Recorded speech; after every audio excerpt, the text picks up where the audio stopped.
2013 সালের সেপ্টেম্বরে দেশের 18তম স্থলবন্দর হিসেবে যাত্রা শুরু করে কুড়িগ্রামের সোনাহাট স্থলবন্দর। চালুর পরই ব্যবসায়ীদের কাছে জনপ্রিয় হয়ে ওঠে বন্দরটি।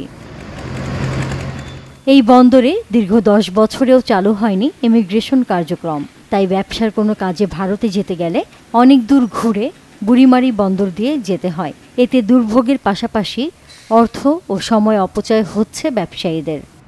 আমাদের এখানে যদি ইমিগ্রেশনটা এমার্জেন্সি হয়, আমরা ব্যবসায়িকভাবে অনেক উন্নতি করবো, ইভেন গভর্নমেন্ট অনেক রেভিনিউ পাবে। ইমিগ্রেশন হলে আমরা ব্যবসায়িকরা সকলরা সুযোগ সুবিধা পাবো।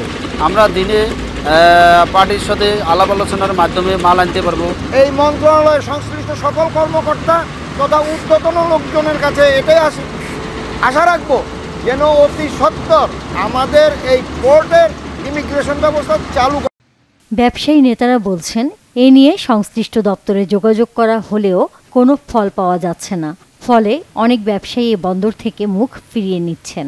এখানে যে অবকাঠামো রয়েছে, সে অবকাঠামোতে তাদের যে পোস্টিং বা ইমিগ্রেশন পুলিশের জন্য যেটি ব্যবস্থা নেওয়ার দরকার, ইতিমধ্যে পুলিশ প্রশাসন সেটি নিচ্ছে। আমরা ভারতের সঙ্গে যোগাযোগ করেছি এবং ইন্ডিয়ান যে বাংলাদেশের অ্যাসিস্ট্যান্ট হাই কমিশনার যে গুয়াহাটিতে আছে, তিনিও এটার পদক্ষেপ নিচ্ছেন যে যাতে এই জিনিসটাকে দ্রুত করা যায়।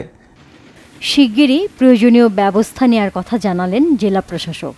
এখন এটি আসলে দুই দেশের সিদ্ধান্তের বিষয়, একক সিদ্ধান্ত প্রেক্ষিতে এটি চালু করা সম্ভব না। তাই আমরা স্বরাষ্ট্র মন্ত্রণালয় থেকে প্রয়োজন যে কোনো নির্দেশনা পেলেই এই ইমিগ্রেশন সুবিধা চালু করার জন্য যেসব অবকাঠামো অন্যান্য সুবিধা দরকার সেগুলো আমরা নিশ্চিত করব।